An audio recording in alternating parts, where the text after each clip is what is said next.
So SICU August virtual team meeting.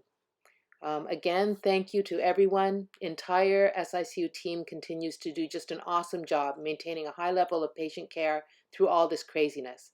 Even while many of the staff are recovering from the virus or dealing with other personal crises. So thank you. I know we know this is exhausting. Okay, here we go. In 10 minutes or less, we would like to touch on a few hot topics and maybe some more random topics, but things that you might need to know about. So many of these topics actually come from the Quantros events that you guys are so very good at submitting, so thank you very much. Hot topic number 1, COVID-19. Okay, so what is the protocol? Of course, it's hard to say because everything keeps changing, but you would want to know that the most up-to-date information and current hospital policy is found on the NET portal. It outlines the PPE guidelines, transportation policies, anything that you want to know about Corona is found in the NET portal. Hot topic number 2, and maybe the most important topic, is safe shift handoff. Why? Because bad things keep happening. Because these bad things keep happening, we know that shift handoff is not perfect. So we are seeing medication errors that have wrong rates, wrong concentrations, and the wrong drugs. We have orders that have been missed. We have had meds that are missed or maybe not charted, tubes that have been dislodged and not noticed, dressings and tubings that are overdue. We had a chest tube that came from IR and had no water in the chamber for 2 days. Nobody noticed. We had a dose of IVIG that was supposed to be titrated over 6 hours and ended up running for 2 days before somebody noticed. So case in point, we're not really doing a great job. So let's quickly look at this chest tube issue. You can see we have the Plurivac, which has the suction indicator, the drainage or collection chamber, and also the water seal, or sometimes they call it the underwater seal. The water seal actually serves 2 purposes. One is to allow us to check for a system leak or a patient air leak, and the second is to prevent air or drainage from re-entering the chest cavity. In this case, the gentleman ended up with a pneumo. So actually in this particular chest tube, we have overfilled the water seal, so please don't do that either. Thanks. Okay, so next hot topic, making sure that our alarms are on and set appropriately. So we actually audited our alarms and found excellent compliance, so thank you. The issue usually occurs after a procedure or surgery or A-line insertion, so please double check your alarms after procedures and before going on break. So we actually had 2 separate incidents where there was a code and a near code, and we found that the alarms were off. So please double check. Thanks. Okay, so always a very hot topic, narcotic discrepancy and wastage. First, I'd like to say that we've been working with Ashley and Sharonda in pharmacy and have resolved a number of the issues that have been a problem for a long time. So thank you very much, because we're doing so much better across the system.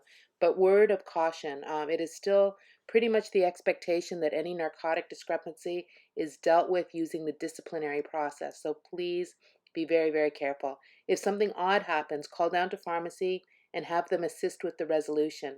Minimally place a progress note to explain the wastage that cannot be accounted for in your documentation. For example, pulled propofol from Mr. Smith, handed it to Dr. Jones for procedure X. Okay, along the same lines, remember that any drugs that we are titrating must match the order we have. So if you are titrating sedation according to RAS, the RAS and the sedation must match. The BIS must match up with the paralytics if that's the way the order is written. And the pressors or even the PRNs must match up with the blood pressure and vital signs that you have documented. So make sure you're getting appropriate orders. They're not nurse communication orders. Again, this is so important because failure to do so is considered by some as practicing outside of your scope as an RN. A very, very serious offense and a very serious matter. So now for some random topics. The first random topic will be drug levels, specifically troughs, like Banco troughs, and actually random levels. So a trough is always drawn before the drug is dosed. Somehow we keep drawing the trough after the drug is already infusing. I suspect there's something wrong or there's a glitch. If anybody has any insight on this issue, could you please bring it to me, because we really need to get that fixed. Now, a random level would be drawn on somebody that is usually on CVVHD that has high levels. The random would be ordered for a specific time, and the drug would not be dosed unless the random level is acceptable. So next random topic is things that suck. So suction regulators, for instance, should suck, but if the little knobs on the regulator get broken off and stuck in the wall, then there will be no suction. How would this happen, you might ask? Well, possibly by running into the suction canister and regulators with the bed or some other equipment. So canisters are also supposed to suck. However, if the tubing is attached to the piggyback port instead of the suction port, you will still have suction, but unfortunately everything is going to be drawn into the medical vac system inside the wall. Not only is that really gross, but it's also very expensive to fix. Eventually it will ruin the wall suction too. Okay, did you know that these Christmas tree adapters are single patient use and disposable? Okay, don't dispose of one until you've got another one, but they are disposable. Okay, so another random topic we'd like to address is the use of long IV extensions in the COVID areas. It seemed like a really good idea, but we've had some really bad experiences. So just consider the length of time that is required for titrating drugs and new infusions to reach the patient.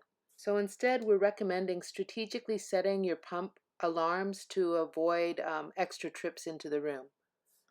Now we want to share some pretty amazing results. Our HAI rates are extremely low. So SICU-A, 39 months, no CLABSI. SICU-B, 29 months, no CLABSI. Really a testament to the great care that you guys are giving our patients.